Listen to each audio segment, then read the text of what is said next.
সম্প্রতি বিএনপির স্থায়ী কমিটির অন্যতম সদস্য সালাহউদ্দিন আহমেদকে নিয়ে বেশ কিছু অজানা তথ্য দিয়েছেন সাংবাদিক ও বিপ্লবী ছাত্র পরিষদের অন্যতম প্রতিষ্ঠাতা খোমেনি এহসান। কি সেই অজানা তথ্য, সেটি থাকছে আমাদের আজকের এই আয়োজনে। রাজনৈতিক অঙ্গনের নানান ইতিহাস ও তথ্য পেতে আমাদের চ্যানেলটি সাবস্ক্রাইব করে বেল বাটনটি প্রেস করে রাখুন।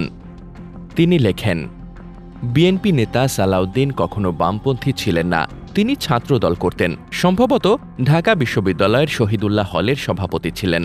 ১৯৯১ সালে খালেদা জিয়া ক্ষমতায় আসলে তিনি পিএস হিসেবে নিয়োগ পান। তার আচার আচরণ পছন্দ হওয়ায় নিজ ভাগ্নিকে সালাউদ্দিনের সঙ্গে বিয়ে দেন। খালেদা জিয়ার এ ভাগ্নি হিজাব পরেন।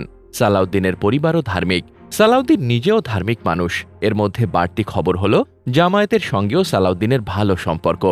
এর মধ্যে একটা তথ্য হল জামায়াতের শহীদ নেতার জীবিত থাকতে ৪ দলীয় জোটের একটি মিটিং ডাকা হয়েছিল। তখন মির্জা ফখরুল ভারপ্রাপ্ত মহাসচিব। অভিযোগ ছিল তিনি অত্যন্ত তাচ্ছিল্যের সঙ্গে জামায়াত নেতাদের বৈঠকের দাওয়াত দিয়েছিলেন।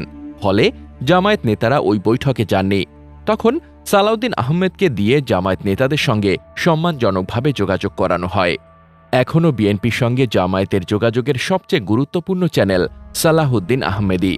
কিন্তু গোয়েন্দা সংস্থার বটদের মাধ্যমে সালাউদ্দিন বিরোধী প্রচারণা চালানো হয়েছে যে তিনি নাকি গুম হননি, তাকে ভারতে প্রশিক্ষণ দিয়েছে।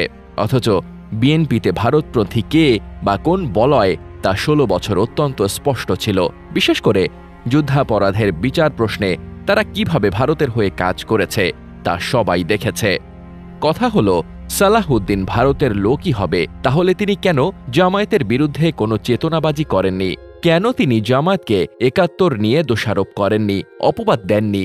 বিশেষ করে বিএনপির যেসব নেতা সাবেক বামপন্থী, তারা যেভাবে জামায়াতের বিরুদ্ধে বিষোদ্গার করে, সেরকম করে কেন সালাউদ্দিন চেতনাযুদ্ধ করলেন না?